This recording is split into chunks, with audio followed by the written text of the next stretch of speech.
Hello again. Welcome back to yet another installment of Cookie Pocket.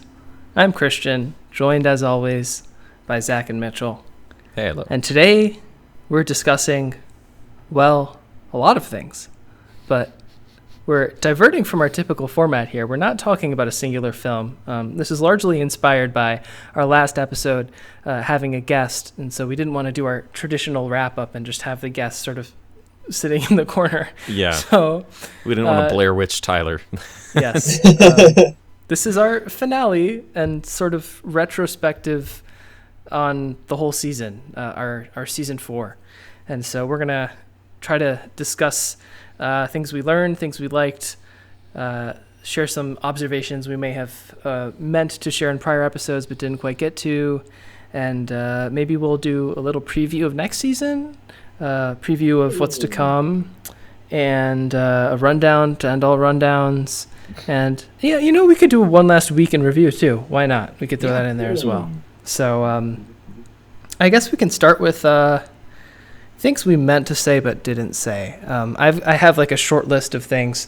This often happens like 5 minutes after we hang up on the call, and I'm like, gosh darn it, this was like the one thing, and I didn't say it. Do either of you guys want to start us off in that respect? Honestly, I'm looking through our episodes, and I kind of think I'm good. Most of our episodes this season, I was pretty pleased with the discussions that we had. I think, as with, I go back and listen to some of our season 1 episodes, and I can't listen because they're very choppy, they're very clunky, they're very question, pause, answer, pause. And I think we've gotten a lot better at the free-flowing conversation and just bringing up things that we think, where we feel we can insert them in. Final thoughts actually kind of means something now. It means just anything you didn't get a chance to mention. And so I don't really think there's anything that's been nagging at me as something I never got a chance to mention this season, which is nice. I don't have any conversational hanging chads that I can recall from the films we talked about this season. Fair enough. Reaching so far back in my psyche.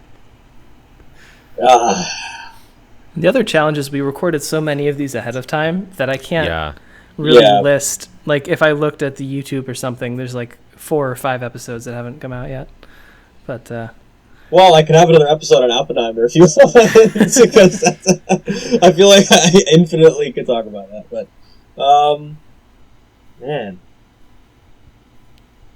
Huh. Go ahead, Zach. Go ahead. I was going to say something that occurred to me that I didn't get a chance to mention on Oppenheimer, so there was something brewing at the back of my head. I was fine not mentioning it, but it seems fine to bring it up. I do really like the color grading in Oppenheimer. This is which kind of ties into the look of the film and the cinematography, which I talked about it as being kind of mostly presentational. It is epic, but it's mostly there to just kind of create scenes in which the actors and the script can do their work. I do think they do a good job, not just between color and black and white, but they do a good job in the color grades of the various times and settings of differentiating them as well, which I think is another reason that I never really got lost in the plot of Oppenheimer, because the different eras look so unique to themselves in the way that they look. In some ways, it reminded me of what Scorsese does with his color palette in a movie like The Aviator or in Hugo, where The Aviator, I think, is a great example of that's a film about Howard Hughes, and throughout his life, Howard Hughes, there were big advancements in color cinematography during his life. So at the very beginning of The Aviator, the film is shot and color graded to look like a color film from that era, where at that time film could only really shoot red and blue, so anything green was kind of just blue. There's a scene at the beginning of The Aviator on a golf course where it just looks like they're standing in the ocean. But then as the film goes on, the color advances until we're looking at kind of a very realistically colored scene. And similarly, Oppenheimer doesn't do anything quite as specific, but there is a strict limitation in certain settings to this is a place that mainly the skin tones kind of look this kind of burnt brown color, and the natural colors are limited to kind of this cool blue and this green. And so it's very specific about its production design, color grade, and color palette in a way that I thought was really intelligent. Nice. Yeah, I agree. Especially coming from a Nolan film, when you don't really expect something like that. Oh, yeah, no. And every time I see The Dark Knight, or any of the Dark Knight trilogy, really, I guess it works okay, like, for portraying Gotham, but I guess seeing, especially coming out of watching the Batman, is, like, you can see how radically you can contrast those, like, dark noir, like, police procedural scenes with, like, the reds and the purples and greens and stuff like that of, like, the villains, and I don't know, I guess there's blues mixed in there too. I don't remember. But it's not like Nolan where everything's freaking grayscale, and like, I guess with Dunkirk was a slight step up, but now I bet if I watch Dunkirk compared to Oppenheimer now, it definitely seems like it's a style that he was very much preferring to hold on to, even when you have like a beach full of like dark browns and light browns, and like you have like the gray to white ships and stuff, and like the browns with the Spitfires and everything, and then like some of the oranges with the fires and like tracer rounds and everything. I just still feel like it's still a grayscale Nolan movie somehow, and Tenet suffers the same issues too. It's just interesting to me that he almost chooses places that appeal to that color grading, which is interesting. Like, literally, he doesn't just, like, he could choose to make the place less grayscale, but he doesn't, and that's what's so interesting to me. And that's why I think, at least from a color standpoint, the Batman stands out like way more compared to the Dark Knight trilogy in that regard, anyway. Yeah. I often get in the habit of, when we're discussing something that I really enjoyed, I gush and I lose my train of thought, and I forget the few criticisms I do have for a film. And I like that now I spend most of my time appreciating rather than picking something apart. But there was something in Taxi Driver, especially looking back on that episode, a fine episode, but also, four film bros gushing about how much they love Taxi Driver. Maybe we could have tried to be more critical. My one issue with Taxi Driver is the Late for the Sky Needle Drop, the Jackson Browne song that's included when he's like staring at his television, and it goes on for a pretty long time, and just tonally I don't think it makes a lot of sense. It kind of takes me out of the movie. I really like Jackson Browne. I've seen him live, big fan of his music. I just don't think it makes any sense where it is in that film. So maybe Taxi Driver is not the totally perfect, unassailable thing we said it was, but is that still a before 5. He kicks the TV over, or is that a separate scene? I honestly don't remember. I remember him Okay. like sitting and staring at the TV, and I don't Okay. know what happens next. Yeah. Okay. Well, there you go. I think that Taxi Driver is definitely an example of like quintessential momentum via anticipation, because like with Joker, I mean, I was anticipating what was going to happen next, but it's because I was watching Joaquin Phoenix's Joker.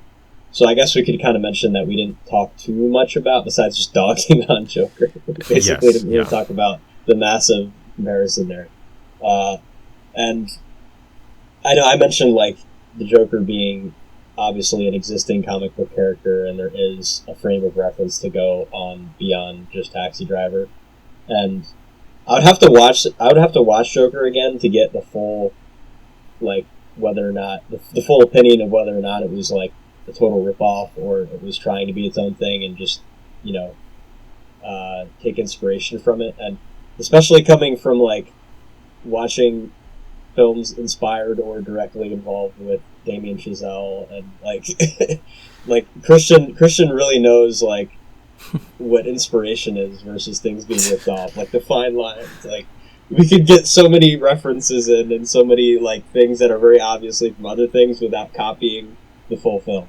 And I think that, like, especially with like Barbie and La La Land and stuff like that, it's a similar tune. And I feel like Joker's probably still on that. I'm still gonna give Joker credit. I will die on this hill, even though so much of like the style and the general narrative and the character development is very, very similar. I'll agree with you there. I think maybe like borrowing / stealing things is one of the few categories in which I'm a little more generous than Zach, maybe. I know Zach didn't write this in his Joker review, but there is a very popular Joker review on Letterboxd that Zach liked that's very derisive, and it says it's something along the line, I'm sure I'm paraphrasing here, but it's something like, well, if the only thing you've ever stood in is a puddle, of course you're going to think a puddle is deep. Yes. But I don't think that's fair. I think the Joker is a very solid. I haven't seen it in maybe 3 or 4 years now, and I'm sure my experience then was colored by the fact that I hadn't seen Taxi Driver or King of Comedy. But I have seen both of those now, and I remember Joker fairly well, and I still think it's full of strong performances and a mostly original screenplay. I think the dialogue is original. I don't think Arthur Fleck is a carbon copy of Robert De Niro in either of the other films. And yeah, I don't know.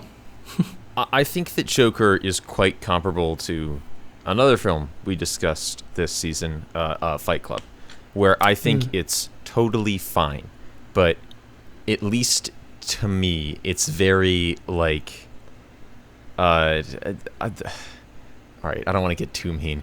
When Red Letter Media covered it, they joked that it was baby's first Taxi Driver, and I do think maybe not first Taxi Driver, but it does feel very much like baby's first social drama, where it feels so.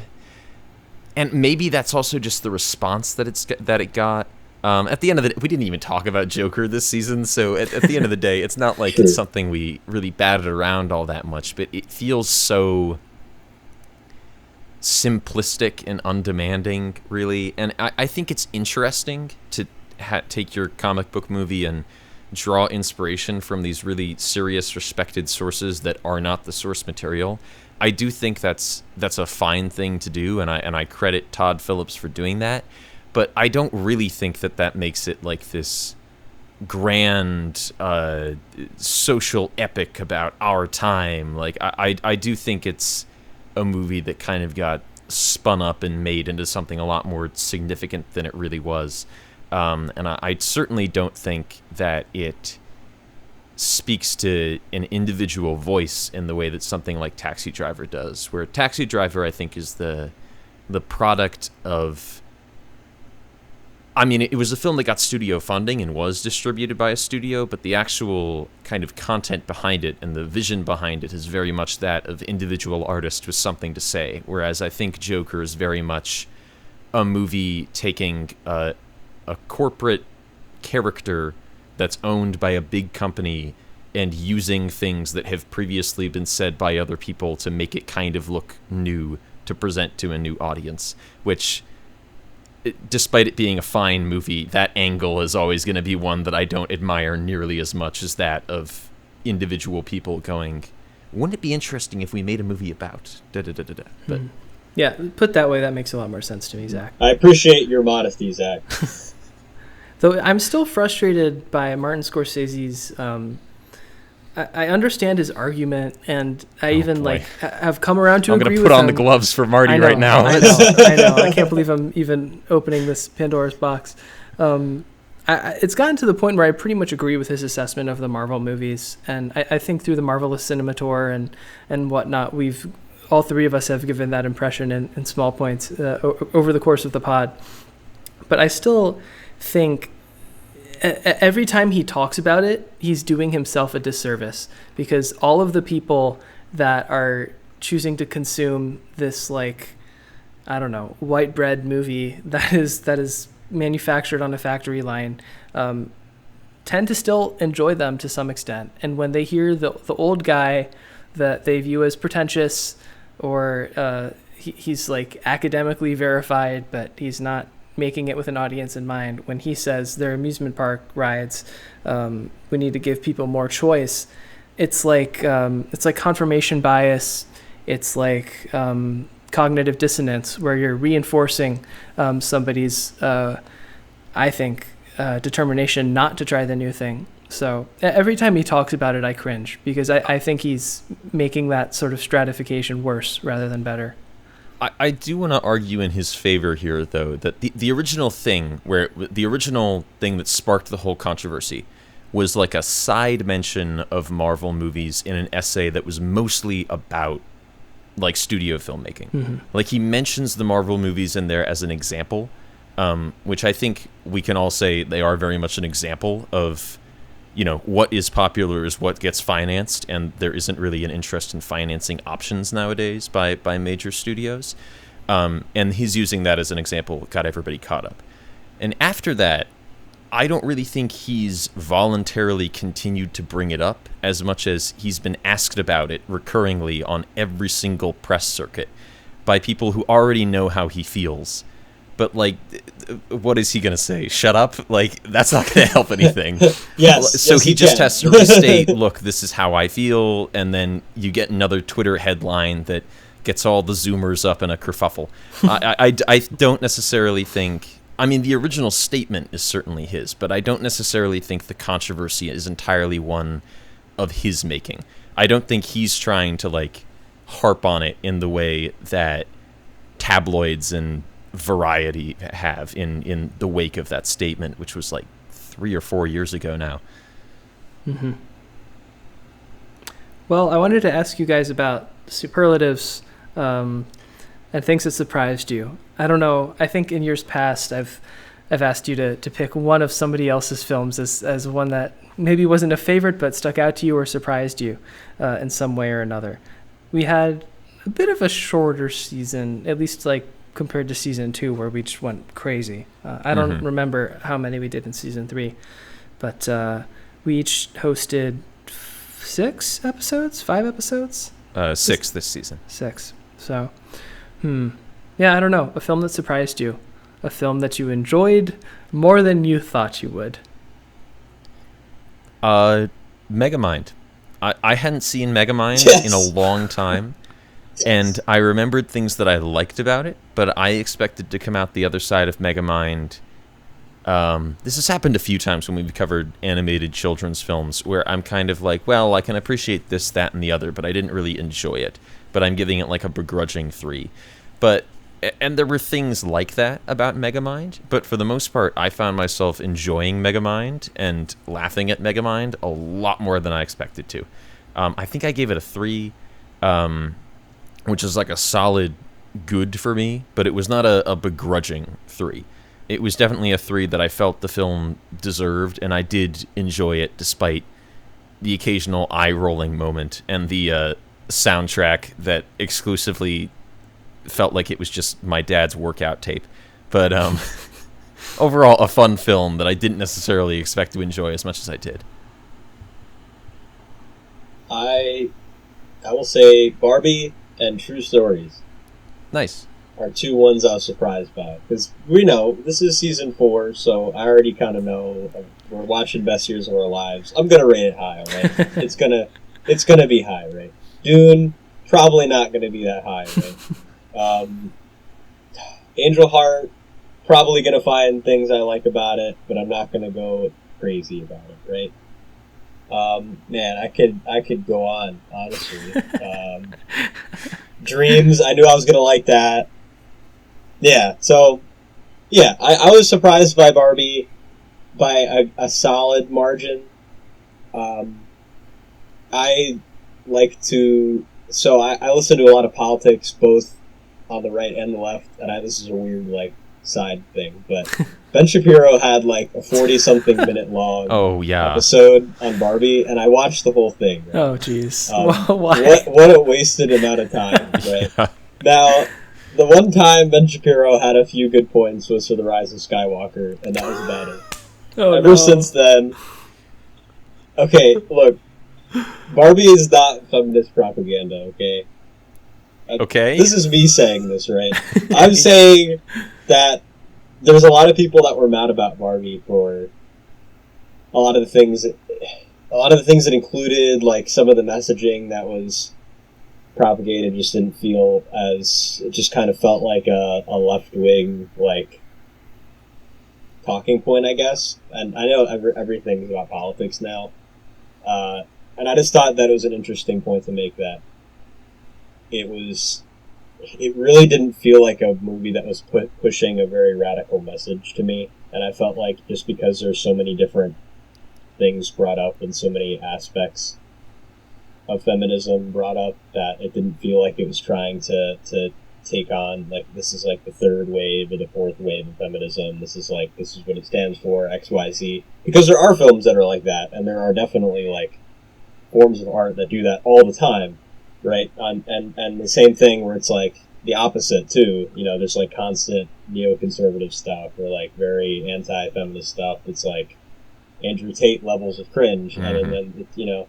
So I thought that it wasn't like a perfectly modest, yeah, this is a neutral look on feminism movie. I won't go as far to say that, but I will say that there was nothing in it that was, like, radically controversial to the average person that doesn't really care, especially if someone who, like, leans libertarian and doesn't, like, care about what other people do or think. Then I feel like if you're at all an open-minded person, that it will be a film you enjoy. So I was surprised by how open-minded I was to it, and I was also surprised at how open-minded the movie was to me.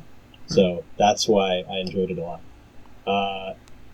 And then, yeah, for True Stories, I felt like it was I was first of all, I, like, was not thinking I was going to be as into the music. Like, I'm not a Talking Heads fan or anything. And I was also surprised at just how funny it was and how much deadpan comedy there was. Mm-hmm. And, like, how random and not non-specific a lot of the scenes were.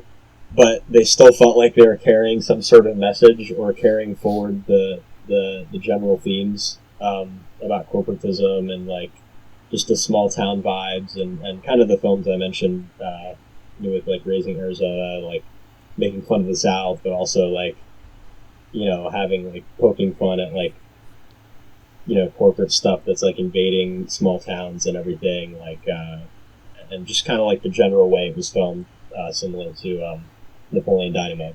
So, yeah, I was just surprised at how random, like, it was kind of an out-of-nowhere film coming from Zach. I was just surprised that, like, you know, it was just, like, a fun, enjoyable experience, and it wasn't, like, a really big plot or anything that was super serious, and I was totally fine with it not having, like, an overarching plot line. Yeah, I love Talking Heads, so I was like, I gotta get this on the show at some point. And I think I kind of rediscovered it in, like, when we were doing season 1 or 2, and so I put it in my season plan, and I was only on planning up to season 4 at that point, and now I'm up to, like, season 11. So, oh my god, season 11. How old will we be? So I'm sure we'll talk about, like, poor things when we're, like, 43, because I'll be that far ahead by the time it comes out. Oh no. Oh. With every passing year, that becomes, like, a little bit more likely, and that scares me, honestly. You know, I think the film that surprised me the most in terms of how much I enjoyed it was probably Hour of the Wolf. Oh, okay. And I'm not at all like I'm not like a huge Ingmar fan by any stretch of the imagination. I mean, the only reason I got Scenes from a Marriage was because I viewed it as this huge influence to Marriage Story, which we discussed in season 2 and is a personal favorite. And I appreciate Ingmar. He's certainly, like, one of the greatest ever, but he's also, like, the type of person I really can only take in small doses. I remember our high school theater teacher saying this about either Shakespeare or maybe it was, like, Sophocles right after we finished Antigone. Mm-hmm. But even despite the fact that these people are like the building blocks of theater, he's like, yeah, I need a break from that guy. And it's like, I get it, dude. And I often need a break from guys like Ingmar. And I had just seen The Seventh Seal, like for fun, before we had to do Hour of the Wolf. So it was kind of, I thought, unlucky timing. But then I was really surprised by how much I liked Hour of the Wolf. I think it, I like that it sort of sits in this ambiguous space, but is comfortable with not giving concrete answers to these questions. Sometimes it feels like films are overcompensating for that in some respect, to me, like they're being excessively vague or begging the question. But no, I just really liked it, and I thought the performers were awesome. So yeah, I gave that a 4, and you guys, I think, only gave it a 3 each, which surprised me. Yeah. But, Hour of the Wolf definitely gave me more hope for eventually bringing good Lynch on the podcast. I mean, I know I had Dune on, but Dune is hardly even like a Lynch movie. He's had his name taken off it at various points, but because David Lynch is very much also in that realm of like everything is a symbol, and some of it contradicts itself, but there's no like pointed arrow to like this is what it means, and you're kind of just left with those visuals of like, well, what did it mean? And I think that's really fun. And before Hour of the Wolf, I thought you guys would absolutely hate that. So we'll see if I have some more Lynch on next time. Yeah, I dislike the like A24 look up what the ending means when you get home kind of thing. Oh, yeah, but I've gotten to the point where I don't mind ambiguity as much as I used to. Want to do one last week in review, maybe? Sure, yeah. Who wants to go first? Who wants to jump in? Well, I can talk about... Oh, okay. I can talk about a book, which, again, I think this is the second book I've ever discussed on Week in Review. Because usually for Week in Review, I talk about the thing that I most recently finished experiencing in some way. So whether that be an album I listened to or a movie I watched, whatever I finished as soon, like right before the beginning of the episode, that's what I talk about. And that's harder to do with books because they take a longer time to read in full. But I finished a book this morning. Of course, it's probably not the highest brow book that I could be reading. But for years, I have been reading Doctor Who, The New Adventures. And this morning, I finished the book Theater of War, which is part of that series. So basically, I've never really discussed Doctor Who in full on the show, but I think by the amount of times I've dropped it and referenced it, people should be aware that I'm a big fan of the show. It originally ran from 63 to 89, and then they canceled it. There was a movie in 96, and then it came back in 2005 for a second run. From 89 to 96, Virgin Publishing published a series called Doctor Who, The New Adventures, which were meant to be a direct continuation of the original show, with the Seventh Doctor and his companion Ace. And Theater of War is something like 20 books into the series. They published one every month for several years until 96, when the movie came out. And Theater of War, I enjoyed a lot more than some of the others. Some of them are very po-faced and kind of awkward, because at the time, Doctor Who was considered kind of an embarrassing, cheap show that had been canceled for a reason, and nobody really cared about it. So when it came to the book series, yes, Virgin had the publishing rights, but they weren't a very big company, so they kind of just went to fan fiction writers at the time who were working on like fanzines and said, hey, you want to write for a series? You want to write a book? So some of them are really, really bad, because they have that very adolescent sense of like, I'm going to make my favorite show cool, so there's going to be like sex and guns and drugs, and it's kind of embarrassing sometimes. But Theater of War, which is written by Justin Richards, who continued to write even officially for the show after it came back, is pretty good, and there's a lot of aspects of it that really remind me of specific episodes of the revival show. The basic premise is that there's a planet where everybody on the planet has died out, but throughout their history, all of their laws and philosophies and sciences were based off of theater and drama. that was sort of the base of their entire culture, which I think is an interesting premise. And the planet has been abandoned, and everyone there is dead, but there's this legendary theater that's like buried under the mud on the planet, and there's an archaeological team excavating it, and strange things begin to happen as the Doctor and his companions arrive. And I found it very, very entertaining. I gave it like a 9 out of 10, which is the highest rating I think I've given to one of the books in this series, and I would definitely recommend it. It would be hard to track down if you do want to read it, because everything in the New Adventures was only published once, so my copy is like 30 years old. But it's a good book, so if you do find it at like a secondhand shop, maybe you're in Britain, and it'll be much more easy for you to stumble across it. I would recommend picking it up and giving it a read. So that's 9 out of 10 for Theater of War by Justin Richards.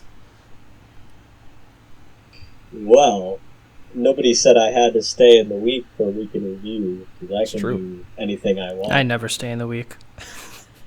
Like, ever. You heard it here, folks. We're frauds. Well, I wanted to do a Bond movie this season, but I did see Skyfall again, which is like, man, it's probably, okay, it's my second favorite Daniel Craig, but still one of my favorite Bond movies. And, you know, nothing can touch Casino Royale, obviously, especially with how impactful, like, the vulnerable scenes were, and just putting a lot of modern spins on the old, like, traditions, I guess. And I guess that's kind of what Skyfall guns for a lot. Maybe a little bit too much in some cases, where it's like being very self-referential with the old dog, new tricks, and like Moneypenny's like, you know, cutting him with the razor and stuff. And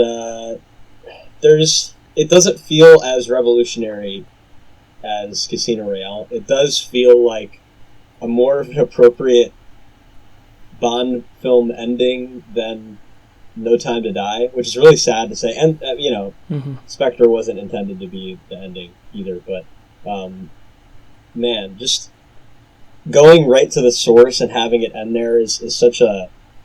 It's like such a iconic thing, like, to just come out of nowhere, like, in this movie that's clearly going in this one direction, where there has to be a turnaround against the villain. And Javier Bardem, obviously, a fantastic job. You know, No Country for Old Men on that. And just bringing the ranch out of nowhere, and just like middle of Scotland, boom, has nothing, and then kind of just this back and forth towards the end, which, I mean, over time, I guess it wasn't nearly as impactful as it was when I first saw it, obviously, and but it just felt like such an appropriate ending for Bond in general, just because, you know, all of his missions were entirely guided by M, and having her die was such a, you know, like, it was so beautifully written. And then Judi Dench being such an iconic actress, and you know, that, all that on top of it. It was just a very nostalgic and romanticized Bond movie, and that's kind of what made it so great. On top of just including Sam Mendes, ensuring to include all of the major, like, Bond points, and not going too off script like Spectre and No Time to Die kind of do. Although Spectre kind of leans in on the Dr. No stuff a little bit, but that's a little bit more superficial.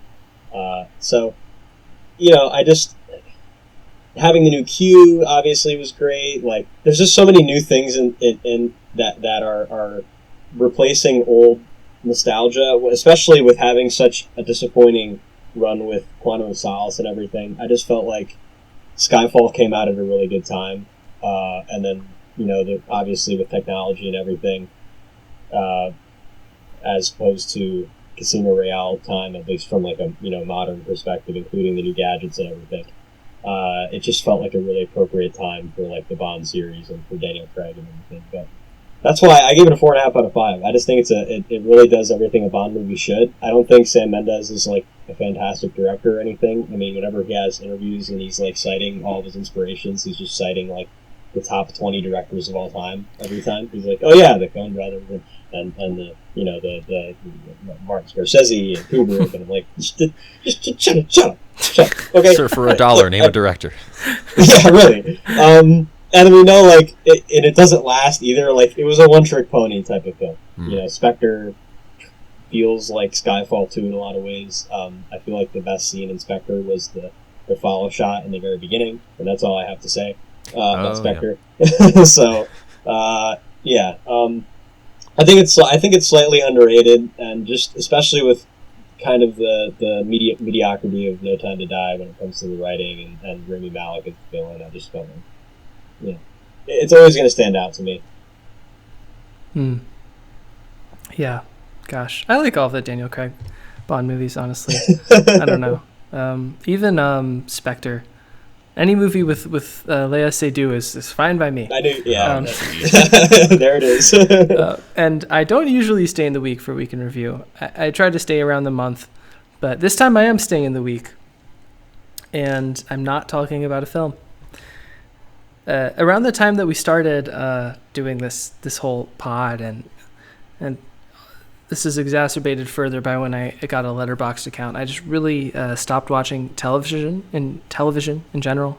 And I would say that, broadly speaking, I don't like television as much as I like film, because at some point I just became aware of the fact that a lot of these shows have an idea for a story that they build a season around, and many of them might have like a 1 season or a 2 season treatment in mind.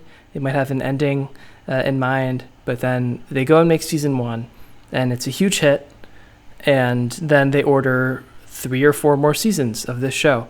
And just from a writing standpoint, you're going to stretch things out more than you would if your goal was to write the best story and the best execution of your idea. I've mostly felt that most severely with season 3 of The Mandalorian, I think. I'm not going to get into that now.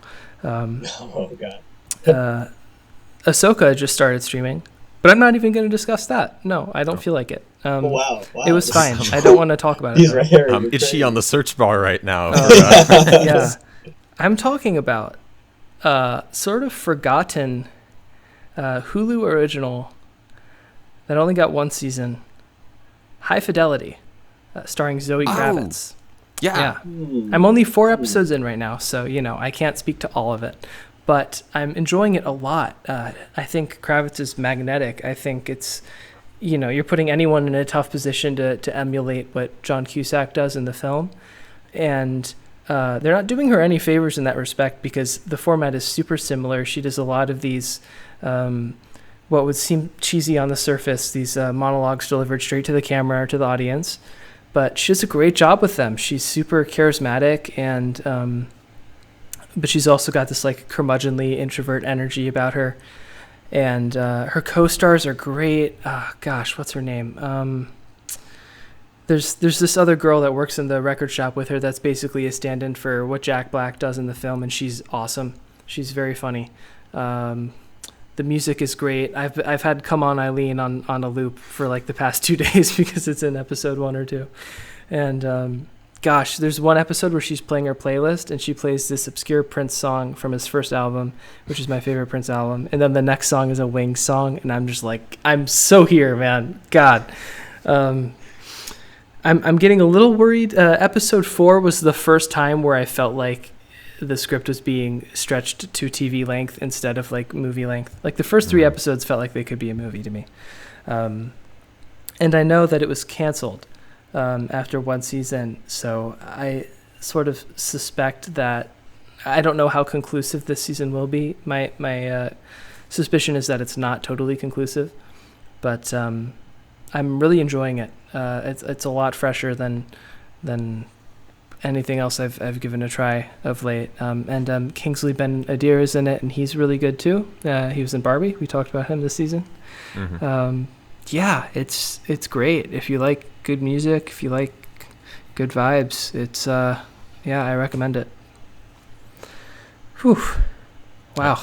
Bye Week in Review. So long. I forget the actor's name, but he plays Plop on The Office, and I remember him being really good in that as well. Oh, yes, he is good. Yeah. Gosh, I don't know. Which I was surprised by, because that was, I mean, he's been in a lot of other indie stuff as well. He was in obvious child, and he playing a very similar character. But yeah, he's really good, which you would not know if you'd only seen season 9 of The Office. His name is Jake Lacey. Right. Okay. And the other person I was mentioning, Divine Joy Randolph. She's like the Jack Black stand-in, and she's great too. Nice. The Marvelous Cinema Tour. Is it over, Zach? Right. Are you really done? It's definitely over. Unless, listen, Disney. Unless? I know you're listening. I know the entire company tunes into the show every Friday. If you make a Howard the Duck movie, I will start watching again. Or maybe Man-Thing. If you make another Man-Thing movie, because there was a Man-Thing movie in 2008 that was really bad, and I'm not watching Dead by Daylight or whatever that one Halloween special was. Isn't your favorite director developing a Man-Thing movie right now, Zach? I don't know. I also don't know who you're talking about as my favorite director. I'm talking about another alumnus of this season. Maybe I'm completely off the mark here, but I thought they said James Mangold is going to write one. Oh, then I definitely won't watch his Man-Thing movie.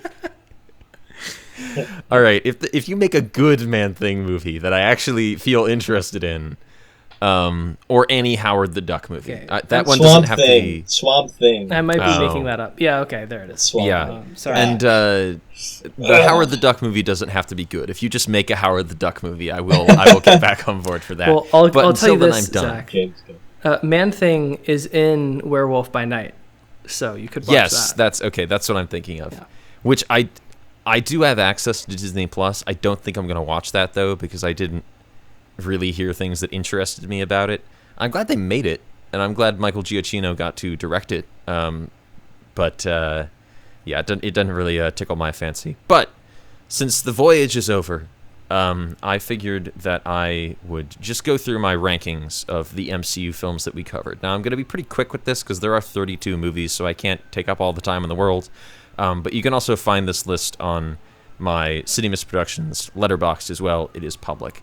So down at the very bottom of the list, the worst MCU film, at least as far as I'm concerned, is Black Widow. I watched some dogs in the Marvelous Cinema Tour, but this was the only one that got a 1 out of 10. 1 out of 5. Most bad, or 1 out of 5, yeah. This got half a star. If most bad MCU films for me are a 2 because they're boring. To me, a 1 is like, wow, this is bad. Like, this is almost surprisingly bad. And Black Widow is that. Black Widow feels like in the in the 90s there was an attempt at a Nick Fury show starring David Hasselhoff, and they made a pilot, and it's so bad. And Black Widow feels like that. It feels like the kind of thing 90s Marvel would have made with no money in one camera. Next up on the list, we have The Eternals. On some level, I respect what it's going for, and I'm glad that Chloe Zhao got the opportunity to make something with a very big budget and had a decent amount of control over it, but it's just so boring, and it's so long, and when are they going to mention the giant stone man sticking out of the earth? I'm never going to know because I'm never coming back to these movies. After that, we have Ant-Man and the Wasp: Quantumania. Some fine designs. I'd love to see the concept art book, but it doesn't really come to anything in a movie. Surprisingly low compared to a lot of the other ones that are on here, but still in 4th place is Age of Ultron. This is the first movie in the MCU for me where I started to see that the Emperor had no clothes, because at the beginning of this rewatch, I surprisingly found myself kind of having fun with it, and even the movies I didn't like, I enjoyed rewatching them with a new perspective. This is the first one, though, where I thought, ooh, yeah, this is messy, and the first second of eternity has passed. The first domino has fallen. 5th, we've got Ant-Man and the Wasp: Quantumania. There are some clever things in this one, and I do like the fight scenes with the shrinking and enlarging items and kitchen items. Didn't you say Ant-Man and the Wasp before Age of Ultron? Wasp. Ant-Man and the Wasp blank, not Quantumania. Okay. So this is the second one, which sticks to kind of the heist angle, which I do think gives it a leg up on Quantumania, because Quantumania basically just chooses to ignore everything that was fun about the first two Ant-Man movies. And that's coming from a guy who didn't particularly like either of them. After that, we've got Captain Marvel. This was a film that was like universally hated when it came out, and I remember it because it was a big deal how much everybody hated this movie. I, to begin with, actually quite enjoyed it at the beginning.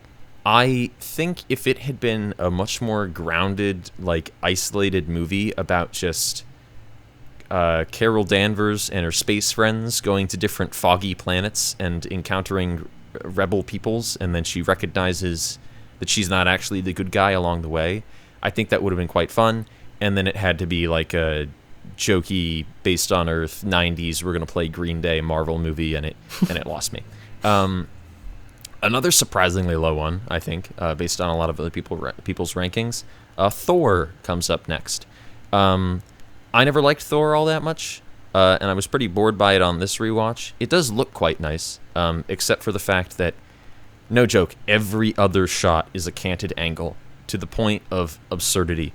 It's so distracting, and it's also such a strange decision from a director like Kenneth Branagh, who has won Academy Awards and should know not to just tilt the camera over every other shot. One higher than Thor is The Incredible Hulk with Edward Norton. A pretty blah, boring movie, but I liked the Hulk, and I don't actually think Edward Norton is as bad in this as a lot of people remember him being. I think he's okay, and Edward Norton he's a pretty dedicated actor, so he's always going to do something at least mildly intriguing with a role. Thor: The Dark World is next up. More entertaining than the first Thor. It doesn't look as nice, but it is more fun, but it's still pretty boring. Captain America: The Winter Soldier after that. This is one I dislike quite a bit. As long-time listeners will know, I hate the Russo brothers' guts. And this was their first conquest on the way to taking over the entire look and style of the MCU. Except for Community. They directed episodes of Community fine, and then they got too big for their britches. After that, we got Doctor Strange. I like Scott Derrickson as, like, a guy. I think he's interesting to hear in interviews, but I think as a director, he's quite boring. And I like him, but he's not good. for all the discussion that he did of, this is going to be so surreal and Pink Floyd inspired. He falls through a mirror once. You would latch on to that. Go sing me another song, Scott. All right. After that, we've got Thor: Love and Thunder. We're getting to like meh territory right now, where I don't really have like a ton to say about the movies. They're just not really all that good. I saw this one in the cinema because some friends were going to see it, and I thought, I'll tag along. I was late, and at the end of the movie, I regretted spending the money on the tickets. Then we got Black Panther. We're still in 2 out of 5 zone here. I remember this being the cinema event of the season when it came out, I think summer. I think it's very boring, and I don't think that T'Challa is an interesting lead because he's too, at least in my opinion, he's so level-headed and morally straight ahead about everything that I find him impossible to relate to or feel for or be compelled by. I understand that socially and culturally this movie had an important impact, and I respect that, but it doesn't mean that the movie has to be any good. After that, we got Shang-Chi. Ditto. After that, we've got Doctor Strange and the Multiverse of Madness. I was pretty underwhelmed by this one. I didn't expect to like it all that much, and I didn't. But I was also just, by the end of the movie, I felt like not much had actually happened. They spend so much time jumping around like 4 or 5 worlds and going, isn't it strange how everything is a cube here? That not much plot actually happens. Next up, we've got, first 3 out of 5 on the ranking. The original Avengers. I think there's plenty of witty lines in this, and I remember it being a huge deal when it came out in 2012, but watching it, I was very surprised at how small everything feels. It's quite bizarre. It really does feel like a TV movie, and I remember commenting at the time that it felt like a COVID production, because a lot of the time there are like 3 actors on set, and it feels weird and awkward, and why even in situations where it feels like there should be more extras here, there's like 3 or 4 of them, and it looks like they're on Seinfeld or something. It's strange. After that, we got Spider-Man Far From Home. I think I've seen this the most of any MCU film. This is the only one you've overrated in the entire list. This is the one that the MCU fans seem to have picked to like, it's so bad. It's fine. It's not terrible. There are certainly worse MCU films. I think it's totally fine. Although, last night I watched the Lizzie McGuire movie with my girlfriend, and I was shocked to find that Spider-Man Far From Home is basically just the Lizzie McGuire movie if Lizzie McGuire was Spider-Man. It's strange. Then we have Avengers Endgame, quite far down the list, I think, compared to most people's rankings. I think it's a big, bloated, dumb, uninteresting movie. It's like the opposite of the original Avengers. that had a big impact because of where the MCU was at culturally at the time, but rewatching it just feels like a leaden fan film that doesn't know how to take a joke.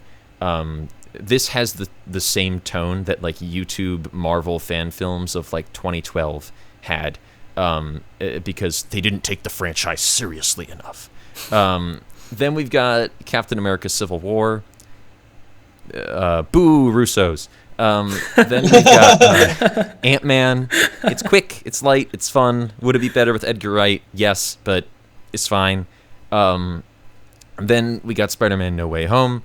A very dumb script in places. And if you have only seen this in the cinema, I urge you to watch it at home, and it will feel like you're watching The Big Bang Theory without a laugh track, because there's so many moments where Tobey Maguire just like pauses for 3 beats so the audience can applaud, and it's just an awkward watch. Black Panther Wakanda Forever. I like this a lot more than I like the first one, but at this point in the MCU, everything is just in service of the grand plot arc, and it just feels like it's never going to end, and that's exhausting to me instead of fun. After that, we got Thor Ragnarok. I think it's quite fun. I know everybody has kind of Lin-Manuel Miranda'd Taika Waititi, potentially with some good reason, but I still like his movies quite a bit, even if he can be kind of obnoxious as a person in his social life and in interviews. Spider-Man Homecoming is next up after that. We're getting into the top 10 here.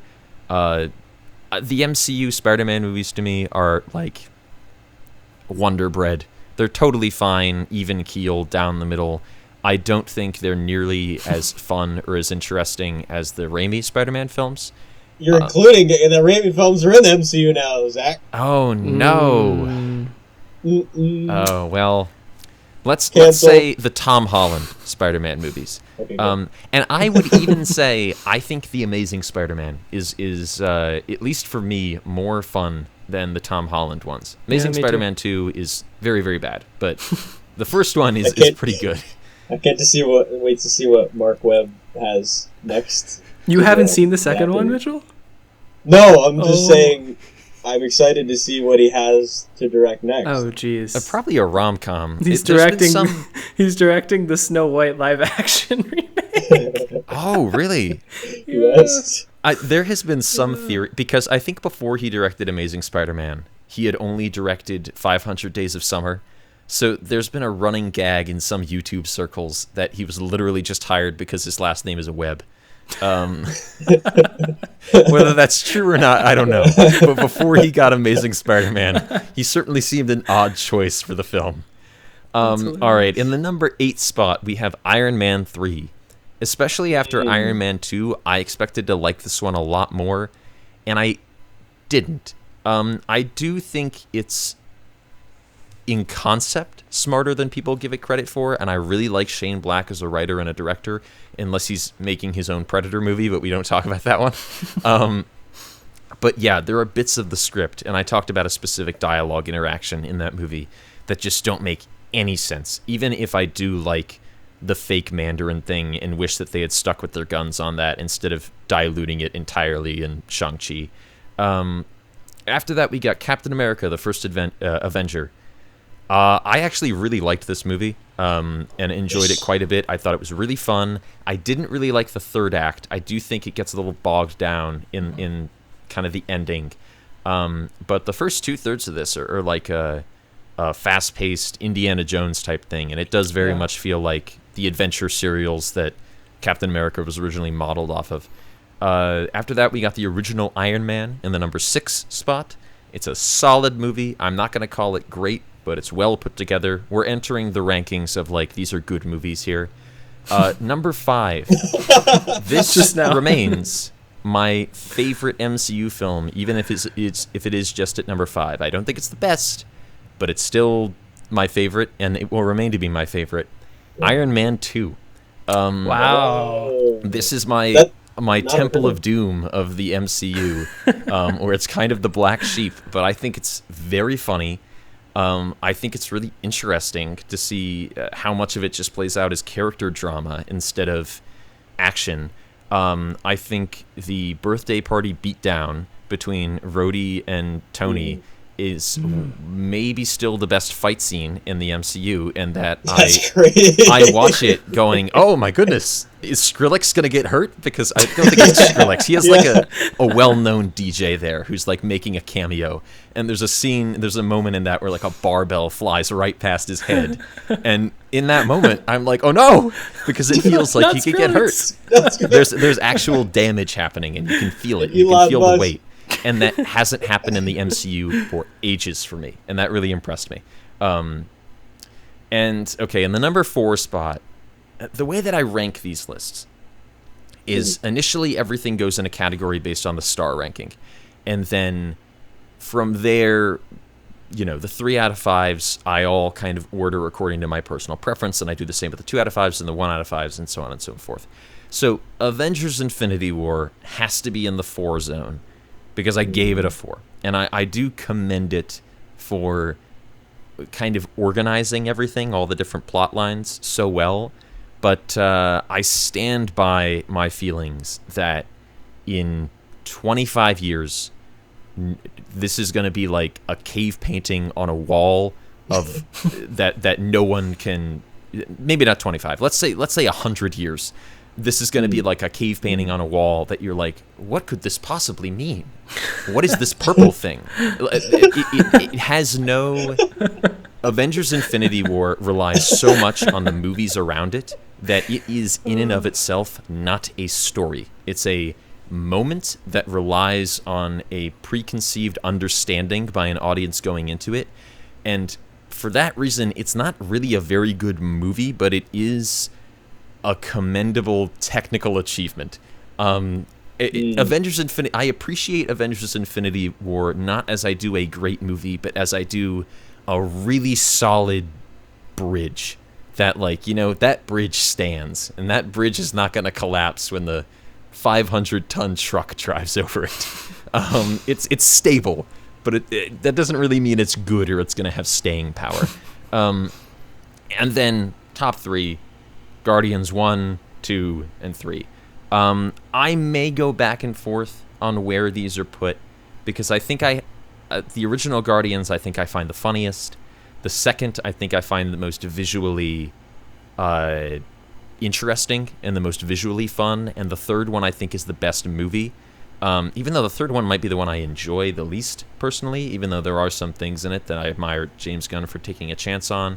But I think outside of maybe the first 2 Iron Man movies and Captain America and maybe Thor, I think the Guardians movies are the only films in the MCU that you can consistently call actual vision-driven projects and not corporate entities. And for that reason, they're going right to the top of the list. And that's, I think, where they're going to stay unless you let Rob Zombie make his Howard the Duck movie, you cowards. Rob. Don't ask for Rob. House of 1,000 Howard the Duck. Rob Zombie is the only major director I know of who actually wants to make Howard the Duck. And for that reason, we're going to give it to him. You could spin it to John Carpenter somehow. Yeah.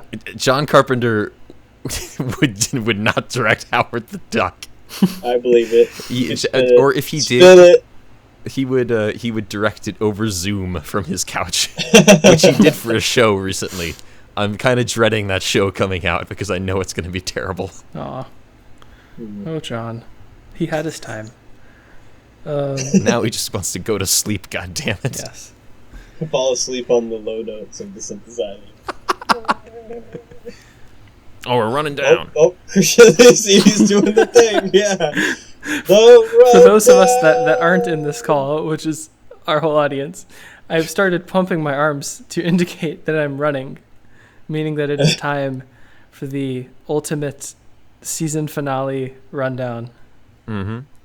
He's running from the existential crises, the corporate America, the Barbie car, the nuclear explosion, the Black Hawk helicopters, the freaking Wardalac, the freaking... It's all coming after him now. This is the end game now.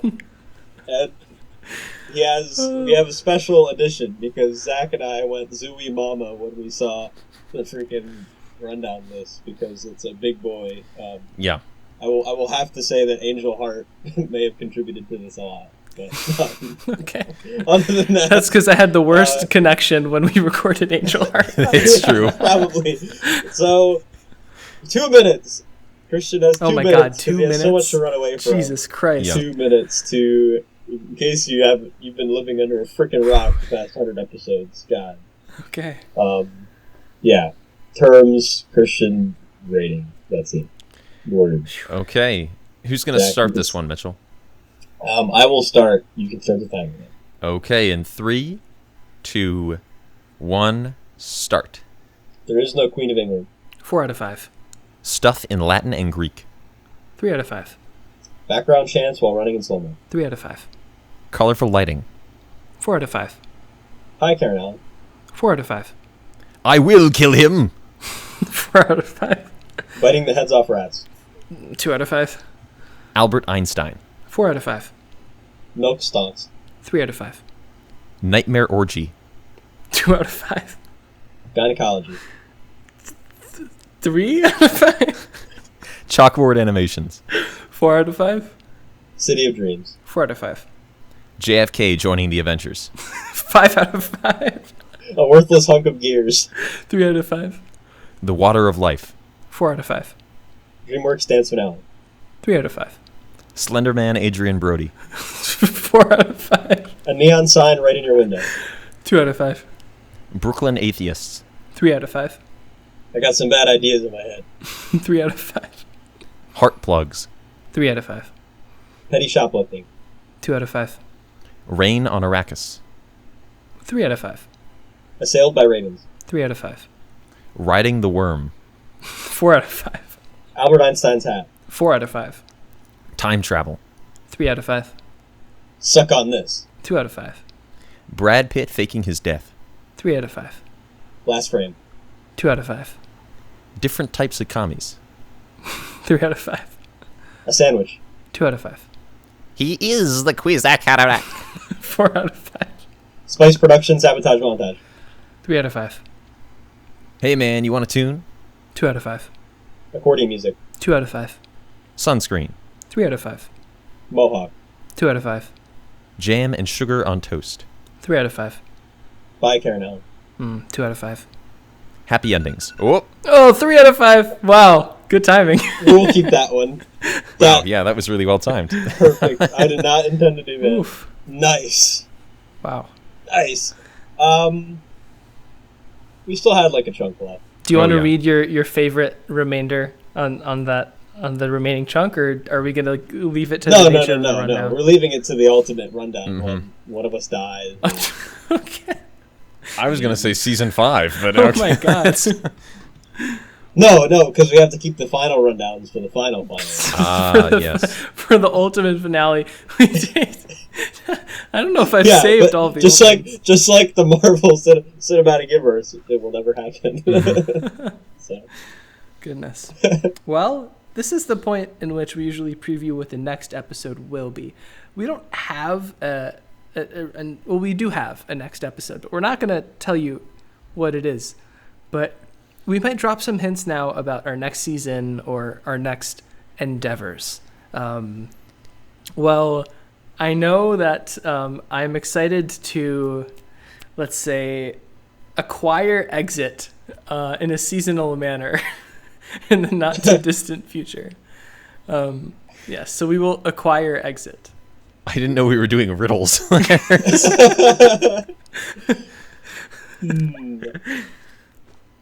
And we'll do our holiday specials as a standard. We need to, I think Zach said, I think the people need to know that to spend their holiday with the Cookie Pocket.